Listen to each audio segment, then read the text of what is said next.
Pronto, Camila, vamos lá. Já comecei a gravação, tá? Olá, pessoal. Boa tarde para todo mundo. Obrigada pela presença de todos vocês. A gente sabe que hoje todo mundo tem um tempo muito corrido, né? Tá fechado seu microfone, Camila. Pessoal, cuidado para ninguém clicar no botão de fechar os microfones, senão vocês acabam fechando o microfone dela, tá? Deixa eu aproveitar para te apresentar, Camila. O nome dela é Camila Cássia Faria Minguetti, do TRF da Primeira Região. Ela é servidora pública desde 2003, tem formação em Relações Internacionais pela Unicelb, foi a revisora da revista do TRF1 de 2018 a 2020, quando se tornou supervisora da revista. Também é confeiteira nas horas vagas e possui curso de extensão universitária em constelação familiar e consciência sistêmica pelo Instituto Aleph, juntamente com a Faculdade de Pinhais. Então, é com você. Ok, obrigada aí pela apresentação. Eu estava falando, acho que eu estava com o microfone fechado. Agradeço a todos vocês pela presença, né? Por estarem dedicando o valioso tempo de vocês aqui para me ouvir falar um pouquinho dessa trajetória da revista do Tribunal, né? Que, assim, para começar, tudo, obviamente, começa do começo, né, gente? A revista do Tribunal, ela nasceu praticamente junto com o Tribunal, em 1989. Inicialmente, a revista era uma revista ela está prevista, inclusive, no regimento interno do Tribunal, e era uma revista para publicação de jurisprudência, porque naquela época a gente não tinha a internet como a gente tem hoje, né? Que hoje a gente tem acesso fácil aos julgados e antigamente não era a realidade. Então, a revista, que inicialmente era só para publicação de jurisprudência, em acho que 99, ela começou a ter artigos doutrinários também. Só que esses artigos, eles não tinham nenhum padrão. Então, a gente recebia artigo de todas as formas, né, de 6 páginas, em formato de redação e tal, várias coisas. E aí, então, a revista passou, ela era publicada, ela era impressa. Antes dela virar uma revista eletrônica, ela era uma revista com tiragem bimestral e eram 800 exemplares por número. Então, assim, eu até peguei aqui 3 revistas impressas para vocês verem, que a gente tem aqui algumas. Ai, meu Deus, não está aparecendo. Pronto.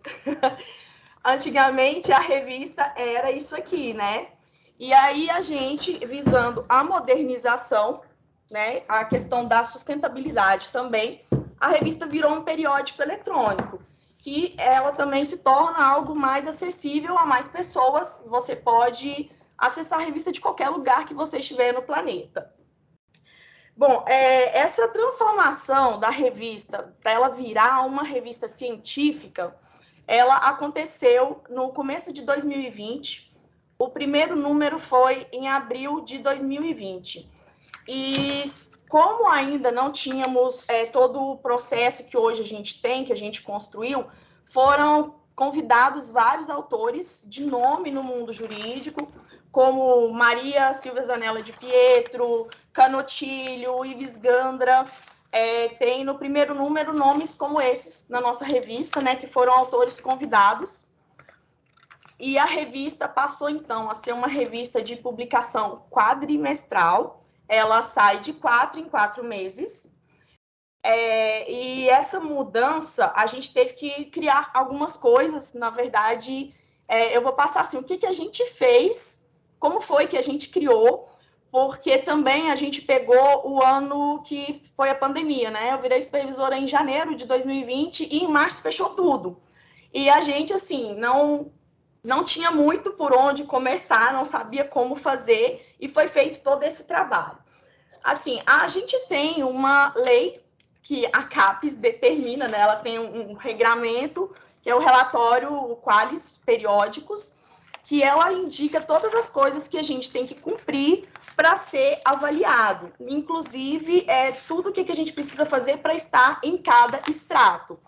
E aí a gente tem esse manual que a gente vai seguindo vai vendo tudo o que a gente pode fazer para que a gente consiga melhorar a qualidade da revista. Com essa mudança da revista, uma coisa que foi criada foi um cronograma. Como a revista ela é quadrimestral, a gente não fechamos o recebimento de artigos. E às vezes a pessoa acabou de escrever um artigo, eles não estão recebendo mais. Não, está aberto, o fluxo é contínuo. Então, as pessoas podem mandar os artigos a qualquer momento. Mas existem as datas previstas para que as pessoas, mandando até aquela data X, o seu artigo está concorrendo a ser publicado neste número específico, né? Então, agora, por exemplo, a gente está no primeiro número de 2023, o fechamento do recebimento de artigos para concorrer a ser publicado neste número que sai no final de abril foi até 28 de fevereiro. Todos os artigos que foram recebidos até 28 de fevereiro estão sendo avaliados.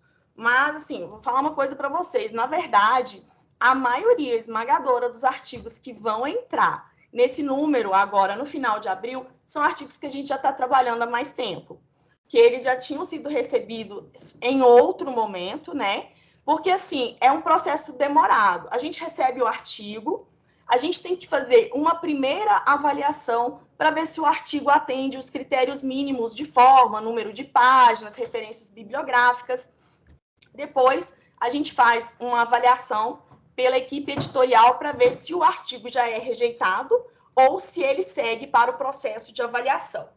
Bom, sobre o processo de avaliação, pessoal, eu esqueci de falar, quem tiver pergunta, para a gente não interromper, anota, por favor, manda aí no chat, que aí a gente responde caso tenha alguma dúvida no final, tá bom? Quanto a essa avaliação, a gente tem que atender diversos critérios. É uma parte mais complicada, né? Porque eu preciso de avaliadores. Para CAPES, o que interessa mesmo é que a gente tenha muitos doutores, as pessoas que estão no meio acadêmico estudando, né, aquela matéria.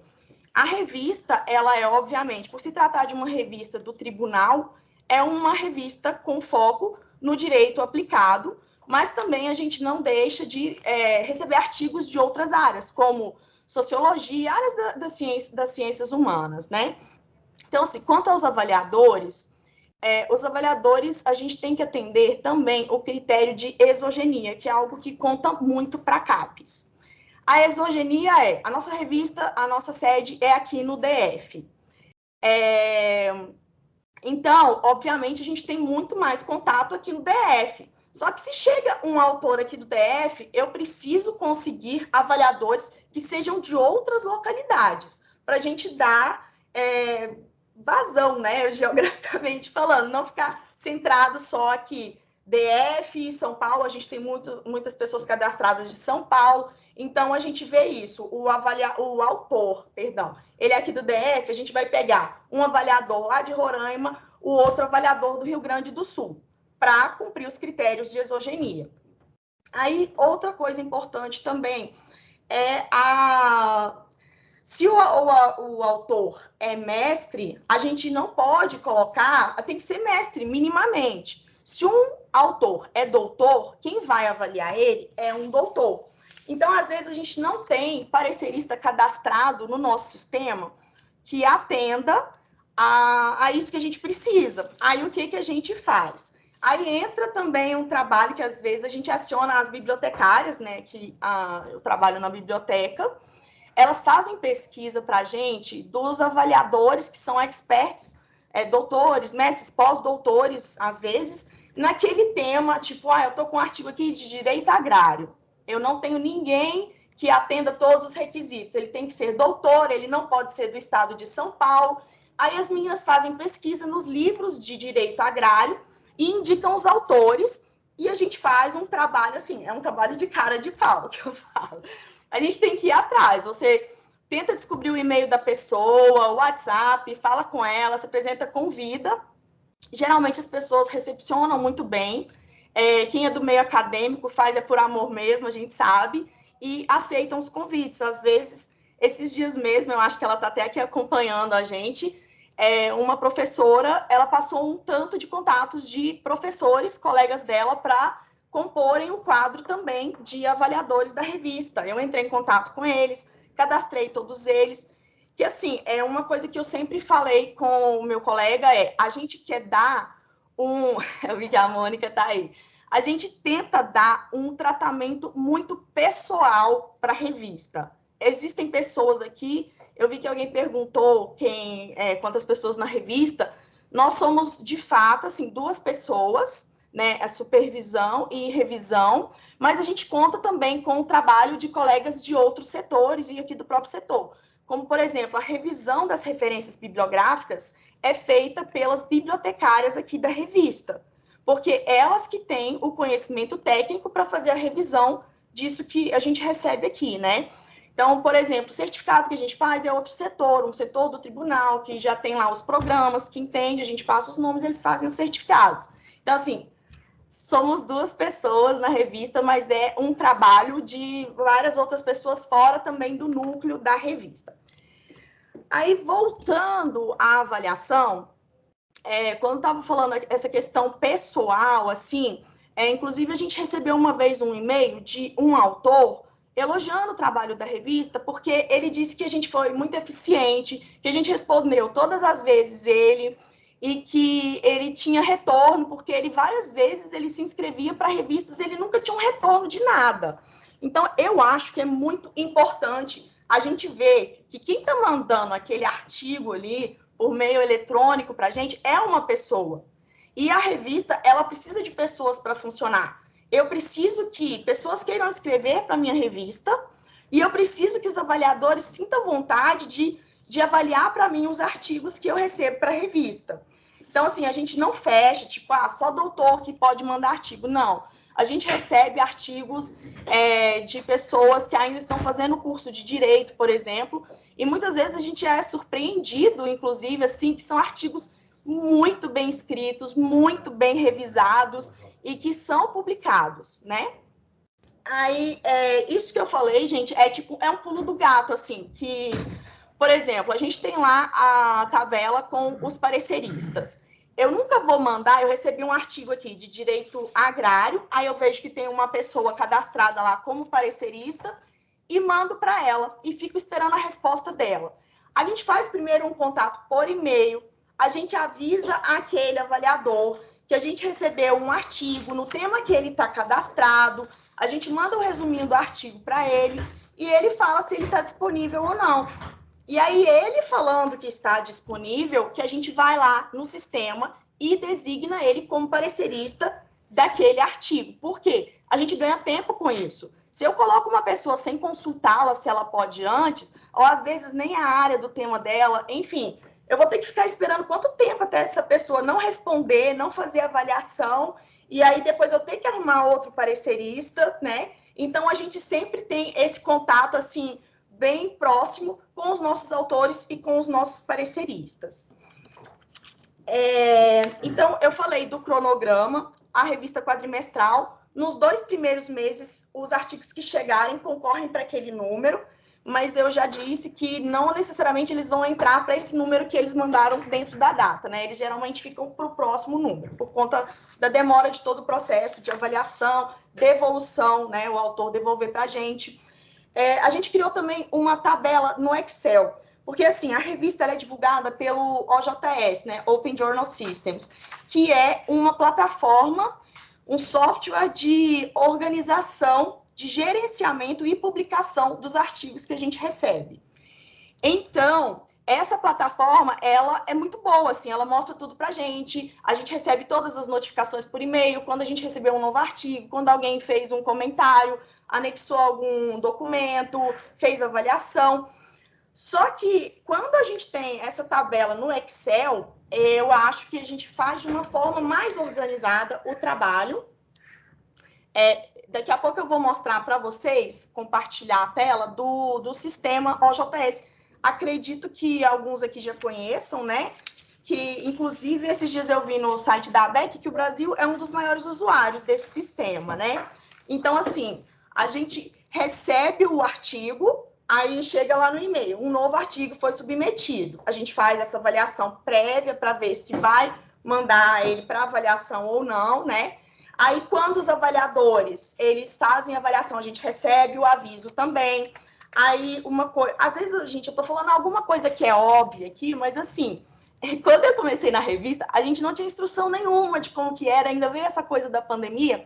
Então, talvez eu esteja chovendo no molhado, para quem já trabalha com isso já sabe, ou às vezes eu estou dando uma dica para quem nunca pensou nisso, né? As avaliações são assim, a gente só vai passar para o autor quando os dois avaliadores tiverem feito a sua avaliação, porque ele já vai receber toda a avaliação que foi feita e já vai fazer todas as modificações, às vezes o avaliador vai falar a mesma coisa que o outro, enfim. E também, quando dois avaliadores não têm o consenso na avaliação, tipo, um manda rejeitar e o outro manda aceitar, ou o outro fala que precisa de correções, a gente tem que chamar um terceiro avaliador para dar o voto de Minerva, né? Então, assim, até porque a gente sabe que a avaliação também é uma coisa muito pessoal. Tem gente que é mais rígido, tem gente que é mais tranquilo, tem gente que pode achar aquele artigo maravilhoso, tem gente que pode não gostar do que foi escrito, né? Então, vem esse terceiro avaliador para falar, não, realmente, aí teve 2 rejeições, a gente vai rejeitar esse artigo. Ou então, um rejeitou, o outro pediu correções, o outro pediu correções, a gente segue o fluxo, manda para o autor e o autor faz as correções. Eu vou só dar uma olhadinha aqui nas coisas que eu escrevi para passar para vocês, para poder mostrar para vocês, de fato, o sistema e a tabelinha do Excel que a gente criou.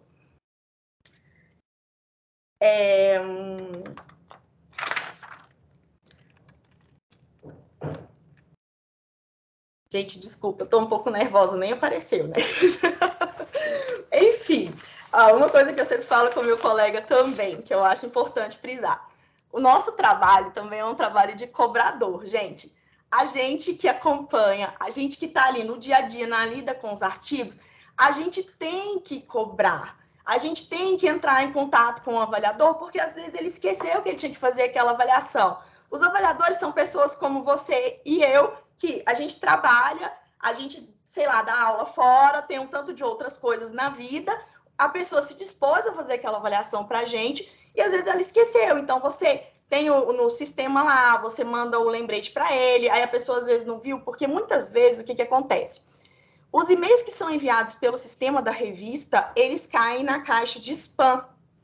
Então, é por isso também que a gente mantém muito esse contato por e-mail, porque às vezes a pessoa ela não recebeu o e-mail que a plataforma da revista mandou, mas ela recebeu o e-mail que a gente mandou para ela, lembrando que a avaliação está atrasada, que o autor já mandou o artigo ajustado para a segunda rodada. Então, é muito importante fazer este meio de campo pessoal. O sistema é todo automatizado, ele tem todas as mensagens bem robotizadas, automáticas. Eu não gosto da maioria delas, eu fui lá e mexi em tudo, porque é uma coisa assim muito mecânica. Então, a gente faz a revista ser de uma forma bem pessoal. A outra coisa também que eu acho muito importante é passar para o autor o porquê que o artigo dele foi avaliado.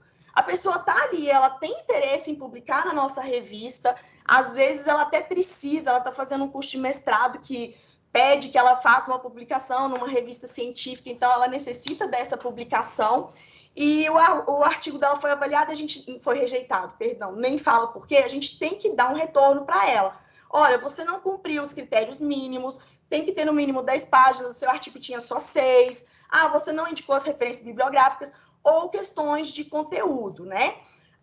O artigo propôs isso, mas não fez, que isso aí é feito pelos avaliadores. Mas eu acho muito importante o autor sempre ter o retorno do que está acontecendo com a submissão dele. E, geralmente, quando a pessoa manda a submissão, ela está muito interessada em publicar. E a gente precisa que essas pessoas queiram publicar mesmo. A nossa revista vive disso, né? Se as pessoas não quiserem publicar, não tem revista.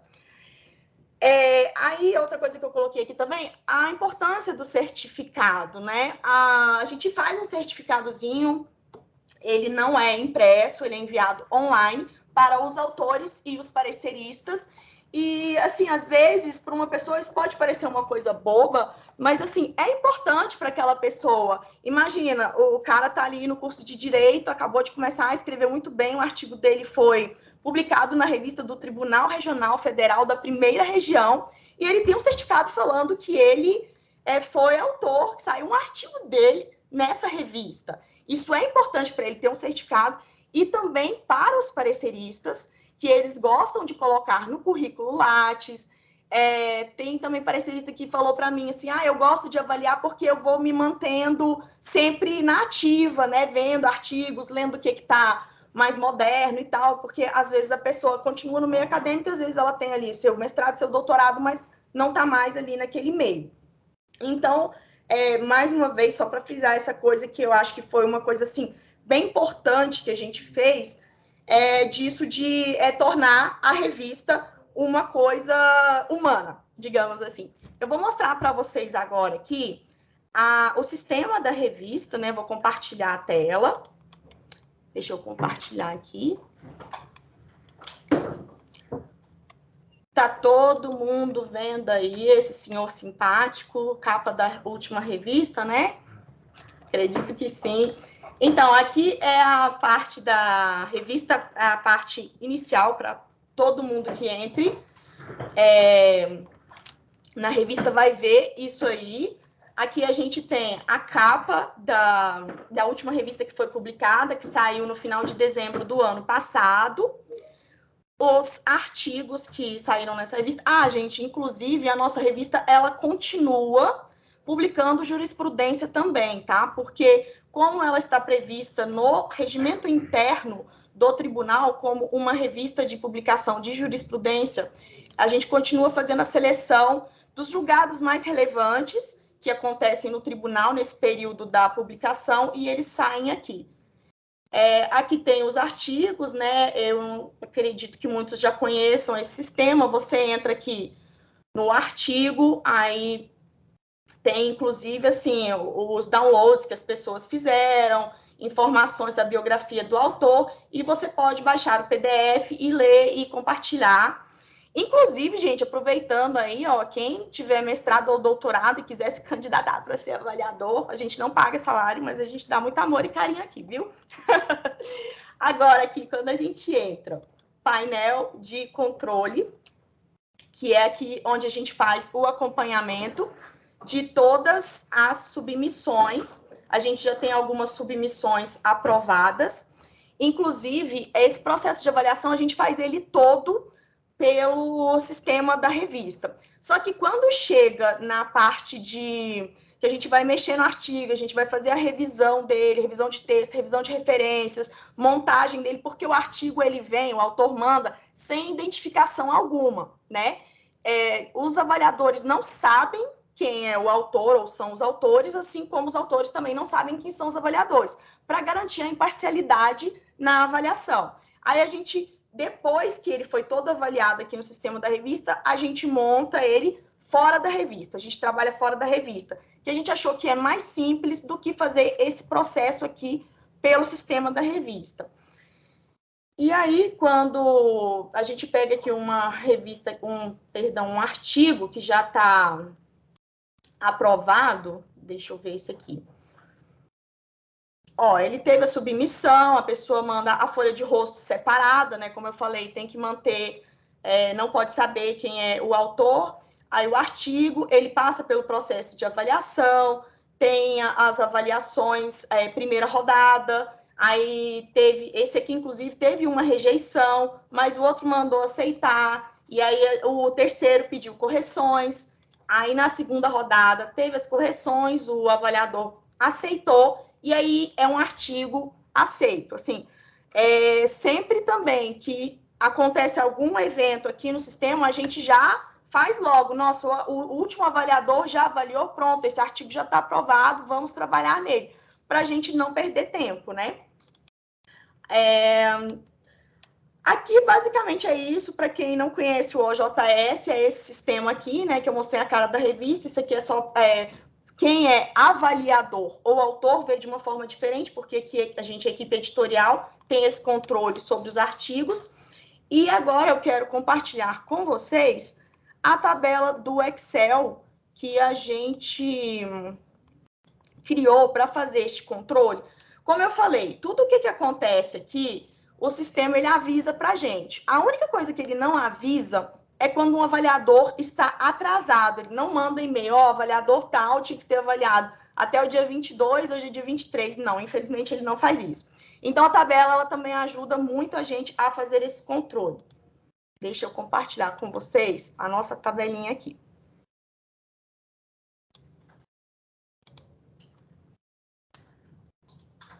Então, essa é a tabela do Excel que a gente gerou, né? A gente coloca, assim, esse esquema de cores, o que ele faz? O verdinho aqui, a gente sabe que é um artigo que já foi aprovado. Esses vermelhinhos aqui são artigos que foram rejeitados, tenham sido rejeitados ou na primeira avaliação pela equipe editorial ou durante a avaliação dos avaliadores, né? E os artigos que estão ainda em processo, como eu falei para vocês, é demorado, assim. Então, provavelmente, esses artigos aqui que ainda estão em processo, eles vão ficar só para o próximo número. Gente, eu acho que eu falei tudo que estava anotado aqui.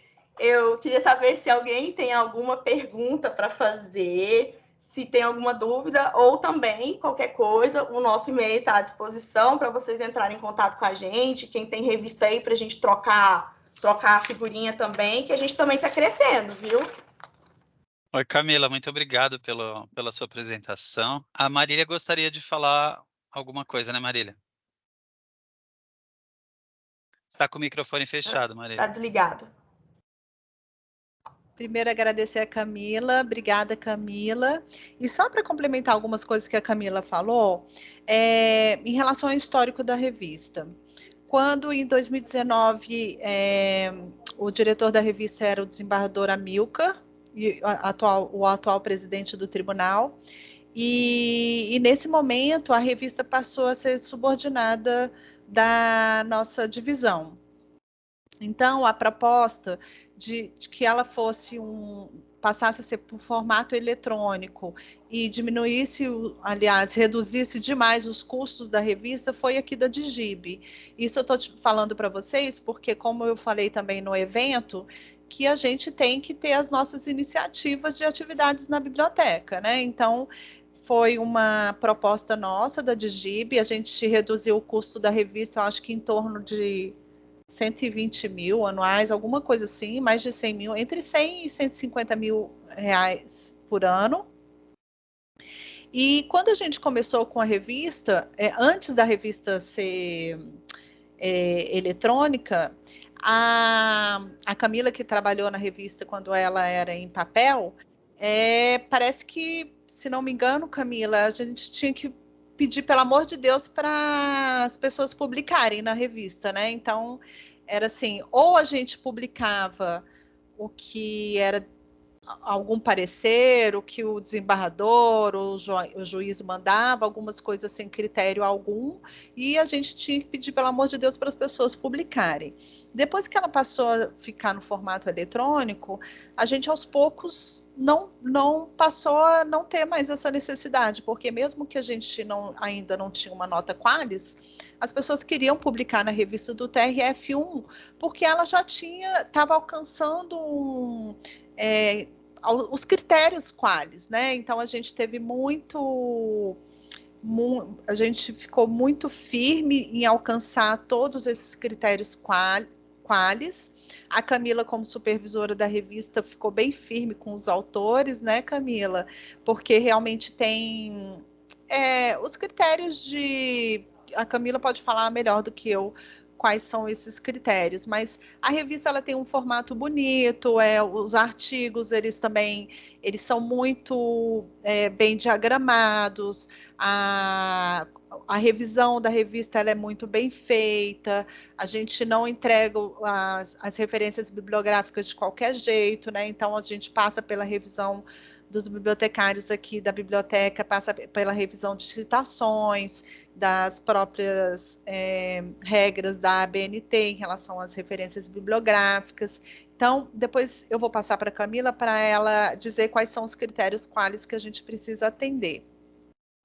E também nesse período, no primeiro ano da revista, e também depois que a Camila também chegou como supervisora, a gente teve o cuidado também para fazer um benchmark, né, para a gente ter o contato com algumas revistas que já têm um reconhecimento na área de direito, né, com notas acima de B, e até com a revista mesmo da Presidência da República, que tem A1, então a gente fez esse benchmark, e também para falar para vocês que esse alcance da nota B1 até hoje não foi fácil.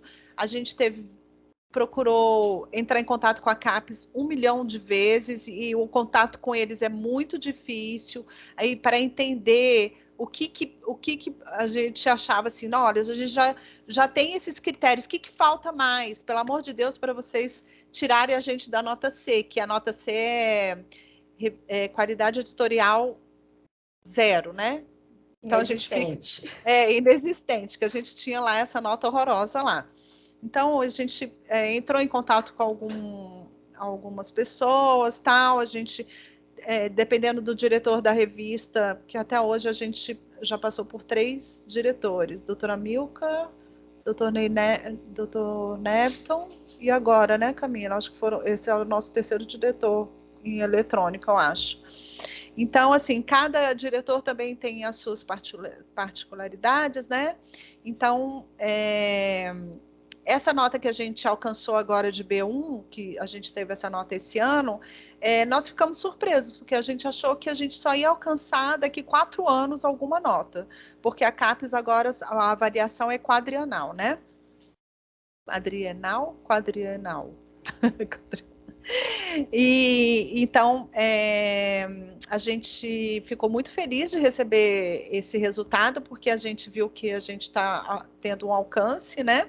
A gente está sendo mais reconhecido no meio acadêmico. E durante esse tempo também a gente teve o cuidado de colocar a nossa revista no Google Acadêmico, então a gente também tem alguns critérios que a gente se preocupa para que o Google reconheça os nossos artigos, então a gente faz o cadastro no Google Acadêmico, e já temos cadastro também em outras 2 plataformas, que é de Adorim e a outra eu não me lembro agora, e a gente busca também agora o próximo, acho que é Scopus, né? Que a gente está tentando, não sei. Então, eu vou passar a palavra para a Camila, só para ela dizer quais são os critérios quais, especificamente, Camila, se você puder falar, e depois eu vou passar para a pergunta para vocês, e para dizer que o trabalho é de formiguinha. Então, a gente fez desde 2019, né, desde quando a gente começou com o processo, colocamos o projeto, e o projeto foi aceito pelo diretor da revista, pelo próprio tribunal, que a gente fez uma contratação do sistema em nuvem. Então, a gente tem uma empresa que faz todo o armazenamento em nuvem na revista, e fica à disposição para problemas que ocorrerem no sistema ou qualquer outra necessidade que a gente tem. Eles falam de suporte editorial da revista, e mantendo todos esses critérios qualis, tanto na parte de avaliadores, quanto na estrutura da revista.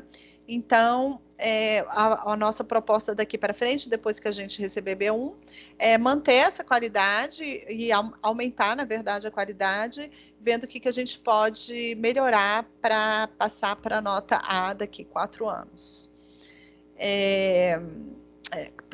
Vou te passar a palavra para você falar dos critérios, Camila, e aí depois a gente passa para as perguntas. Então, Marília, eu acho assim que não tem necessidade da gente falar dos critérios, porque eles estão aqui nesse relatório da... Ai, gente, eu coloquei um fundo aqui, porque... aí ele fica subindo, mas enfim. A gente tem esse documento aqui, eu posso inclusive mandar aqui para vocês no chat, porque é meio chato eu ficar falando isso para vocês aqui. Que ele tem um tanto de coisa de cada extrato, o que a gente tem que fazer. Aí algumas coisas que eu anotei aqui e eu esqueci de falar. Dos indicadores, né, que a Marília citou. o Google Scholar, o Latindex, o Doge e o Diadorim, né? Essa qualificação B1, a B1 e a B2, elas querem dizer que a revista ela tem relevância nacional. As revistas A1 e A2, elas têm artigos em língua estrangeira. Então, qual que é a dica para isso? A gente tem que cumprir umas porcentagens. A gente pode ter X artigos avaliados, tanto por cento avaliado e tanto não avaliado. Senão, todo mundo vai ficar mandando qualquer artigo, não passa por avaliação e pronto. Aí, esses artigos estrangeiros, a dica que, inclusive, eu aprendi lá na Presidência da República é coloque eles nos autores convidados. Porque a gente tem uma porcentagem, porque assim, se a gente já tem dificuldade em conseguir avaliadores para avaliar os artigos em língua portuguesa, imagina para avaliar artigo em língua espanhola, francês, inglês, né? Então, eu vou passar para vocês esse documento. A Marília falou, né, do processo que começou. A gente tem a empresa, a gente fez a licitação, a empresa que cuida a gente que faz a movimentação toda do sistema, mas algum outro problema, a gente aciona a empresa que faz o trabalho aí de cuidar do OJS para a gente. E outra coisa também, gente, que eu esqueci de falar, é assim, é ampla divulgação, quem tem revista aí, é ampla divulgação em todos os meios possíveis que vocês tiverem. Então, por exemplo, a gente tem o Instagram do tribunal, a gente sempre, a Ascom sempre faz a divulgação quando a gente está recebendo artigo, quando a gente está precisando de parecerista, quando lançou um número novo. O próprio sistema também tem isso de envio para todo mundo que se cadastrou e para receber notificações de publicação de novo número. Então, assim, eu sou formada em Relações Internacionais, muita gente foi para a área do direito.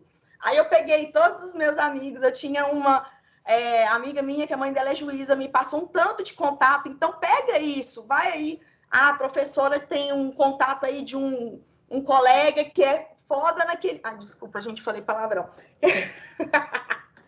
Que é muito bom naquele tema. Vai fazendo estes contatos, assim, divulga no Instagram, divulga com os alunos, quem é professor, fala para os alunos escreverem, chama os colegas, professores, doutores, a galera do meio acadêmico, utilizar disso, porque assim, a gente está falando de uma revista eletrônica, então vamos usar as ferramentas que a gente tem para divulgá-la, né? Quanto às perguntas, quantas pessoas trabalham na revista, eu falei. Assim, você perguntou aqui, Ana Letícia, sobre artigos de universitários de direito. Não existe nada neste relatório da Qualis que fale que não pode publicar, entendeu? Mas, assim, para a Qualis, o mais interessante é quando são doutores, mas não existe proibição. Esse documento aqui ele é de 2019.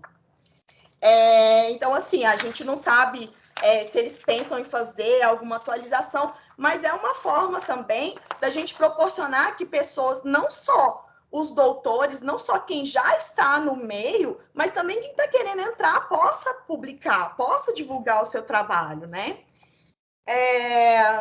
Orientações, as referências bibliográficas.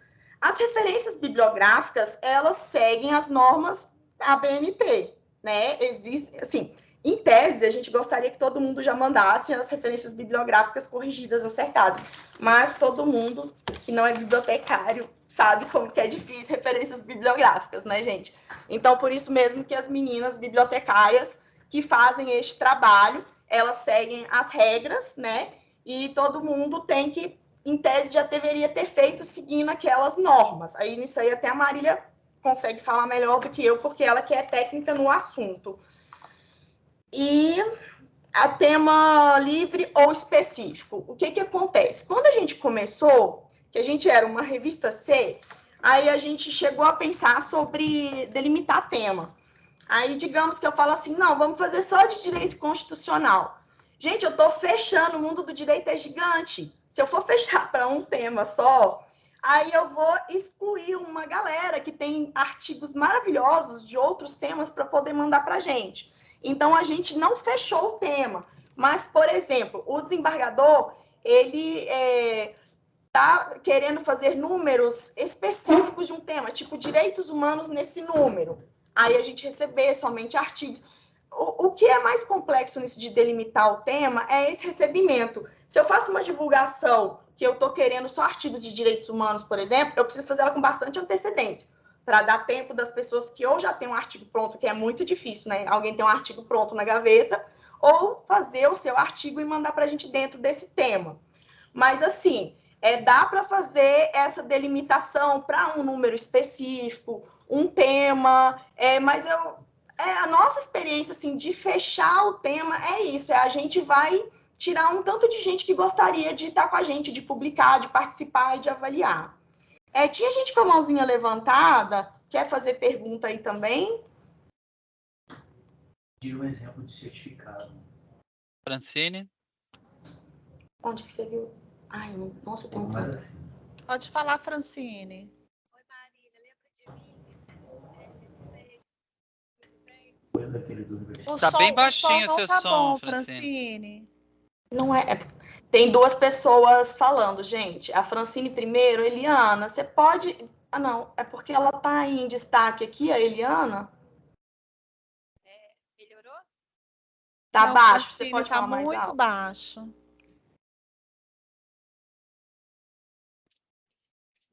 E agora? Melhorou?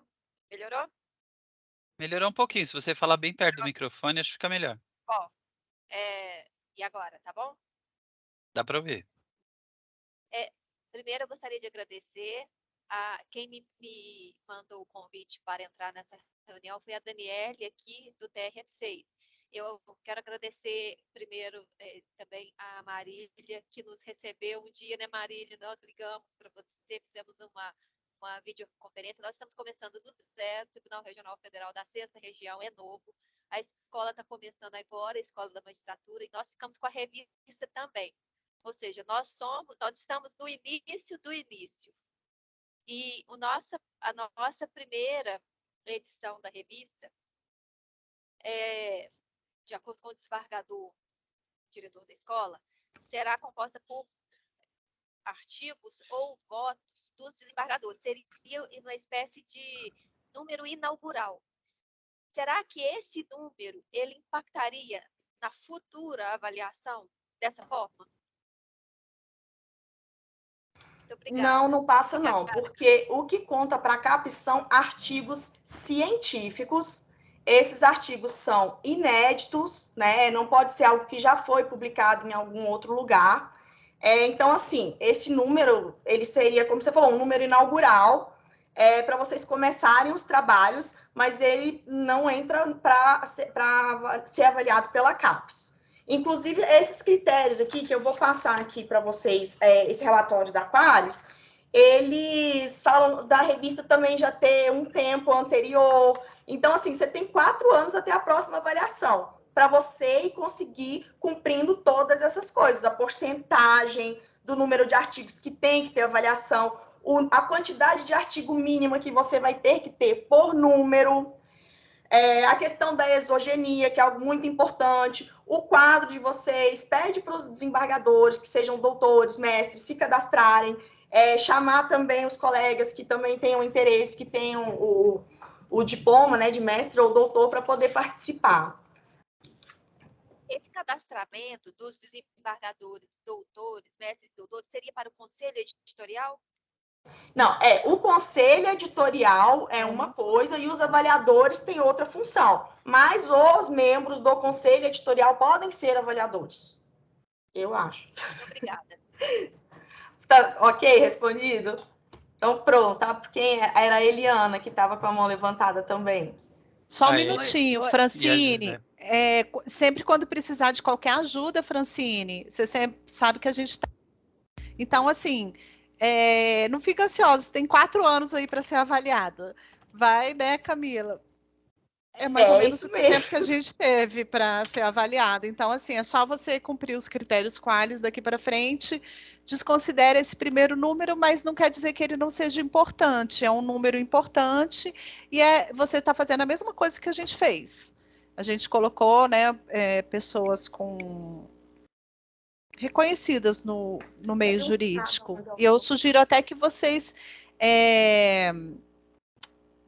convidem pessoas assim de renome. Você pode pedir para o desembargador, o diretor da revista, indicar.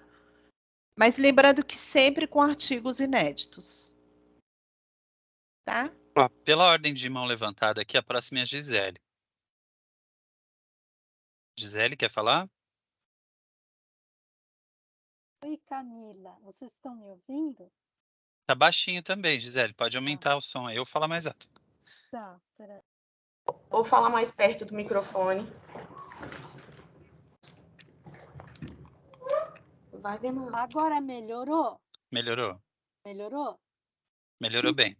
Tá. Então, Camila, eu não sei se isso é importante para vocês. Eu cheguei a trabalhar na revista de farmácia da Universidade de São Paulo. E lá a gente colocava na publicação os modelos das referências bibliográficas segundo a norma 6023. E isso era muito importante para nós, porque você diminuía o nosso trabalho, entendeu? De revisão. Eu não sei se isso importa ou não. Então, é claro que importa. A gente tem aqui, ó, vou compartilhar de novo com vocês. Aqui, ó, a gente mostra nas regras de submissão que a gente tem aqui na revista, que tem todas as regras de forma e de conteúdo.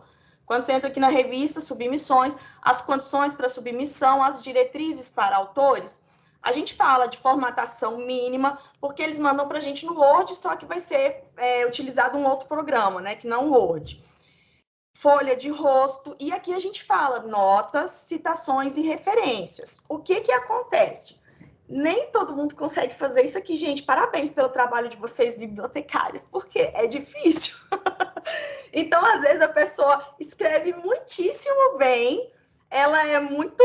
Eu ia falar aquela palavra de novo, ela é muito excelente no tema que ela está falando, só que ela não manja tanto de referências, citações. Então, assim, a gente vai deixar um artigo bom desse não ser publicado porque ele não conseguiu cumprir a forma que a gente indicou, que existe para todos os trabalhos acadêmicos, né? Mas aí a gente faz essa revisão. É feita uma revisão de erros de português, de gramática, e também é feita a revisão das referências bibliográficas, das citações, das notas de rodapé, que essa parte é feita com as bibliotecárias da nossa biblioteca. E até porque eles tentam, né? Tem muitos que tentam. A gente tem que fazer teve alguns artigos que estão até chegando melhores, a gente tem que padronizar poucas coisas, mas não tem jeito, sempre vai ter que passar pela gente, e é importante que passe para a gente manter a qualidade da revista.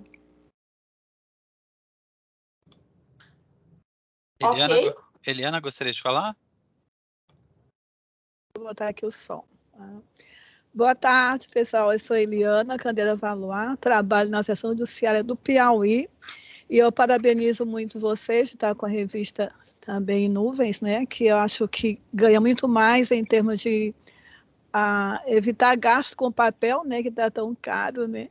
E até mesmo espaço para a gente guardar na biblioteca, né? Que a gente está com... Muita gente tem pouco espaço. Mas o que eu queria falar é a respeito da... Eu já tenho visto muito no CER, né, aquele sistema eletrônico de revista do IBICT, né, onde tinha portal, por exemplo, portal de uma universidade. E nesse portal tem várias revistas também de acesso livre, né, sobre OGS e tudo. Na época, eu até fiz um curso do CER, que eu achei interessante, e eu até falei na época com a Márcia, por que a Justiça Federal, primeira região que nós temos são 12, né, subseções, cada uma tinha sua revista, por que não faria um portal, não é, com cada qual com a sua revista? E aí não foi muito bem vista, porque gerava muita, não sei o que me lembro mais o que foi que falaram, né?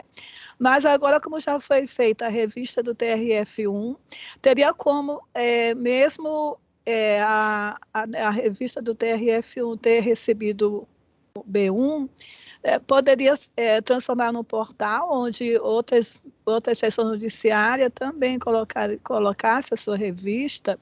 Nós tínhamos aqui uma, que na época do doutor Derivaldo já foi diretor da revista, depois ela morreu, chegou só até o terceiro e o quarto. Acho que são 5 anos só, depois a revista morreu, né? Porque falta dinheiro para imprimir, para toda a parte da editoração, e eu fiquei imaginando se teria alguma solução de ter um portal com várias revistas. E outra coisa também que eu queria sempre comentar, por que a revista não está muito mais visível? Por exemplo, eu procurei outro dia, até falei com a Marília, mas onde é mesmo que fica essa revista? Que eu procurei em publicações, não estava. Procurei na biblioteca, no site da biblioteca, não estava. Ela mandou o link, né? Aí que eu vi que o link, e depois eu notei que a revista ela está naquela parte do lado direito, né? Da página do TRF1. Eu acho muito importante que ela também tivesse um local para ficar, né? Ou na biblioteca, ou no institucional, porque ela não está em lugar nenhum. Que eu procurei, quer dizer, tá? Agora que eu notei que ela estava do lado direito, né? Eliana, Oi. desculpa, eu já ia te responder. Pois é, então ela fica do lado direito, lá embaixo, tá? Então eu acho que tem que estar dentro de publicações, não é? Isso é uma sugestão minha. Eliana, as suas 2 perguntas direcionam para uma resposta apenas. O nosso site é horroroso, né? E aí eu tive problema aí por conta do nosso site próprio do evento, aquele problema da programação e tudo mais. E não adianta fazer nada agora, porque a gente não está podendo mexer no nosso site. Nesse momento, o site novo está sendo construído. Já tem uma empresa trabalhando no nosso site. Então, vai ser um novo portal. E aí, as informações vão ser reorganizadas. E aí, no portal, na parte da biblioteca ou de publicações, a gente pode pensar num formato para fazer a união dessas revistas. Mas, nesse momento, não há o que ser feito, sabe? Infelizmente, porque o nosso portal é antigo, é horroroso, não tem como fazer nenhuma alocação de informação, nada. Então, daqui 6 meses, a gente vai ter um portal mais moderno, a parte da biblioteca também vai ser modernizada, claro. E aí a gente pode pensar num lugar que reúna todas essas revistas. Mas em relação à nota e ao sistema, o sistema é OJS, então assim, não tem como a gente integrar outras revistas nesse sistema. O sistema é para a revista do TRF. Se a seccional quiser fazer uma revista para ela, aí ela tem que ter o sistema OJS dela, entendeu? Então, mas aí a gente pode ter num portal indicando quais são as revistas. Se não me engano, eu acho que era a Eliette que está providenciando colocar no sistema OJS, eu não tenho bem certeza. Então, só para te falar que o CER não tem mais CER, né? Agora é o OJS. Eu sei, mas quando eu procurei aqui, tem os 2 barras, né? Tem CER, o CER e o OJS, que na realidade é a mesma coisa, né? Também é sistema eletrônico, né? De revista, nem nuvens, né? Então, isso aí que você está pedindo é só no outro portal, tá? No portal que a gente já tá em construção já. Ok. O Conselho da Justiça também, né? Ela também recebeu a nota. Recebeu. Né? Sim. Então, e como conselho, não deixa de não ser o TRE, um tribunal, quer dizer, eu nem sei como é que funciona o Conselho da Justiça, Justiça Federal, é tanta coisa junto, né? Numa só coisa que não seria a mesma coisa, né? O Conselho da Justiça é uma coisa, o TRS não é outra. Exato, exato. Ok. Parabéns Obrigada. pelo trabalho de vocês. Mais alguém tem alguma pergunta? Tem alguma coisa no chat? Obrigada. Eu vi aqui que alguém perguntou sobre o exemplo de certificado, né? Vou mostrar aqui o nosso certificado. Porque foi assim, gente, a gente vai na internet, que o Google hoje resolve muitas coisas, né? Fomos vendo vários modelos, e a gente já tem aqui a carinha dos documentos do tribunal. Então, esse aqui é o modelo de certificado para parecerista. Ele foi parecerista a gente coloca o número da revista e tal. E o modelo para autor. Autor, a gente coloca o nome do artigo que ele publicou na revista Terceiro Número de 2021. É isso. Eu acho que eu não consegui mandar para vocês, né, o documento aqui. Eu não estou conseguindo inserir documentos, que eu ia mandar o documento da Qualis. Vocês receberam aí? Não, né, na conversa. Camila, depois você passa para o meu WhatsApp, que aí eu compartilho lá no grupo. Ok. Aí alguém perguntou da questão da divulgação, foi aquilo que eu falei. A gente divulga no Instagram, no e-mail do tribunal mesmo, né?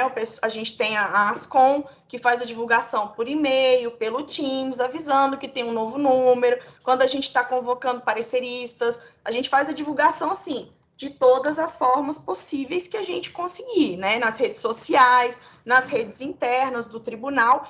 E lá no sistema OJS também tem essa opção. A pessoa que tem interesse em ser notificada quando tem um novo número, quando tem alguma nova notícia publicada, ela é avisada pelo sistema da revista, ela recebe no e-mail dela. Mas aquilo que eu falei muitas vezes, infelizmente, os e-mails da revista, eles vão para o spam da pessoa.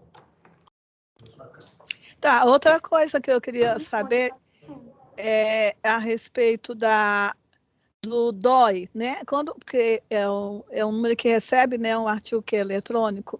E como é que ficaria, como é dentro de uma revista, não teria? Eu não entendo muito bem ainda, mas eu vejo muita gente, quando você busca, tem sempre o DOI, né? O DOI a gente ainda não está trabalhando no DOI, talvez vai ser no futuro. É um registro internacional de um artigo, né? E que a gente tem que providenciar, ele é pago, então ainda não estamos ainda nessa fase. Tá bom, obrigada. Nada. Gente, alguma pergunta a mais? Eu não consegui mandar aqui o documento, né? Você me dá no zap que eu compartilho lá. Tá, então, assim, eu coloquei aqui em cima o e-mail da revista, né, para quando vocês quiserem falar com a gente, porque um dia eu fui a pessoa que ficava pentelhando todo mundo de todas as revistas, eu descobria qual era a revista 1 da área de direito, marquei reunião, fui lá conhecer, fui muito bem recebida, espero também poder retribuir isso, né, com outras pessoas, então sintam-se à vontade, passar e-mail para o e-mail da revista. E qualquer dúvida que ainda tenha ficado, vocês podem mandar lá que a gente responde para vocês. A gente está aqui também, quem precisar aí de alguma ajuda. Tá bom? Camila. Oi. Verônica falando. Tem uma pessoa externa, é a Cristiane Ferreira Borges. Ela quer que você fale um pouquinho mais sobre a contratação da empresa que apoia o desenvolvimento da plataforma. Ela é gerente da Biblioteca da Procuradoria-Geral do Distrito Federal. Então, a contratação dessa empresa, ela é feita como todas as contratações feitas no serviço público, né? A gente tem que seguir toda aquela burocracia, só que assim, ela é um pouquinho mais chata, porque não são todos os órgãos que têm revista eletrônica. Então, não é que nem, eu vou comprar aqui, sei lá, computador, vamos pegar o edital ali do órgão vizinho e ver como é que faz. Aí é a mesma coisa de entrar com o processo, iniciar o processo, acho que foi dispensa de licitação, né, Marília? Foi dispensa de licitação pelo valor. Super barato, super barato. Aí, assim, é o procedimento padrão, só que você, como sempre, né, em todos os processos administrativos de compra, aquisição de serviço, fazer as justificativas, apresentar e sempre colar, esse órgão aqui tem, deixa eu ver o que eles colocaram, qual foi a justificativa. A gente pode compartilhar também o último termo de referência, né, Camila? Tem o processo que a gente fez a renovação, né, os processos são públicos, para quem for fazer essa contratação, inclusive já está até mais mastigado, né? Porque, como eu falei, não é um objeto usual de contratação do serviço público. Então, mas... Tá mudo, tá mudo. Fechou.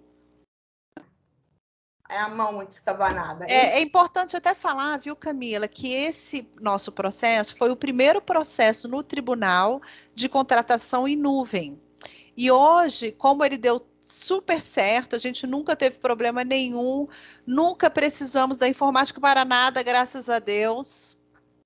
Nunca precisamos da informática para nada. E aí, a própria informática utiliza o nosso processo para basear outros processos no tribunal que agora estão passando a fazer a contratação em nuvem. Interessante. Respondendo a pergunta que foi feita aqui no chat, sim, é essa empresa, não vou falar o nome porque eles não estão me pagando comissão para fazer propaganda para eles. Mas, então, essa contratação aí sim. Tem poucas, é um objeto bem, como eu falei, incomum, então também são poucas empresas no mercado ainda que prestam esse tipo de serviço. Uhum. Camila, você pode compartilhar também no meu WhatsApp o termo de referência, que aí eu compartilho lá no grupo, por favor? A Tatiana está com a mão levantada. Queria falar alguma coisa, Tatiana?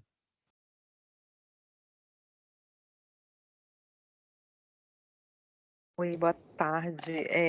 Eu gostaria de falar sim, na verdade agradecer, porque eu estou aqui como convidada, eu trabalho no TRT daqui da primeira região, do Rio de Janeiro, e foram as bibliotecárias que me mandaram um link, né, falando que teria essa reunião, e eu me interessei. E na unidade que eu trabalho, nós somos responsáveis pela revista do tribunal. E a gente faz o serviço todo interno mesmo, né, assim.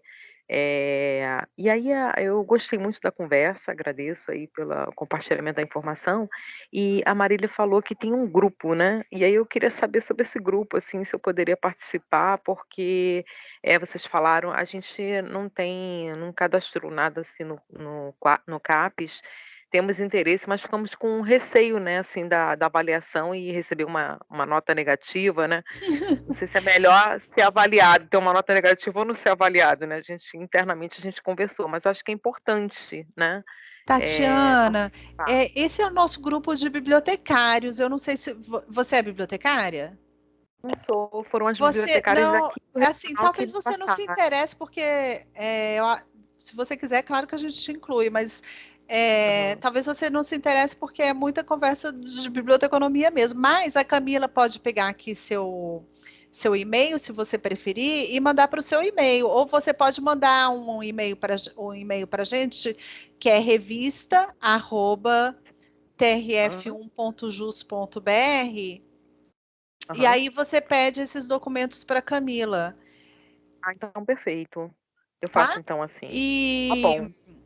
E aí você está fazendo esses processos internos aí, você pode começar com o seu trabalho, passar para ser eletrônico, né? É um processo assim que não é um processo difícil, mas é um processo de formiguinha, que exige muita paciência, né? Tempo para você adaptar a sua revista para esses critérios qualis, fazer essa contratação que não é cara, a gente paga quanto por mês, Camila?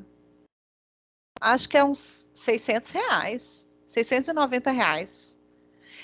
Mas o primeiro, quando a gente começou, porque a gente pediu para a empresa fazer todo... iniciar, né, a nossa revista, a implantação da revista, aí eu lembro que a gente pagou R$7.000 no início da contratação. Aí depois, para manutenção no sistema em nuvem, e esse apoio editorial que eles dão mensalmente, a gente paga em torno de R$690. Então, é um preço muito barato para o tribunal, sabe? Para você ter uma qualidade da revista. Porque você só vai alcançar um reconhecimento pela CAP se você passar para o OJS. Você não vai alcançar, você precisa estar no OJS. Claramente eu tenho que estar no OJS. Entendi. Tem, você precisa ter esse formato eletrônico, e é onde se reconhece a revista, é no sistema OJS, onde está todo mundo. Então, você precisa disso. Tá, perfeito. Tá? Então, aí você pode falar com a gente por e-mail. Tá bom. Obrigada, Marília. Nada. Então, ok. Alguém tem mais alguma dúvida? Ninguém quer saber o número do meu Pix, né? Gente, ó, o número do processo já está no chat. Eu não consegui mandar documento para vocês, né? O e-mail também da revista está aqui. E aí, qualquer dúvida, estamos à disposição. A revista aqui, eu, Roger, e a Marília também, com a biblioteca. E vamos aí, vamos divulgar o conhecimento. Muito obrigado, viu, Camila? Parabéns pela revista Obrigada, e pela obrigada a explanação. vocês, gente, pela presença, por ficar esse tempo todo me ouvindo super nervosa falar.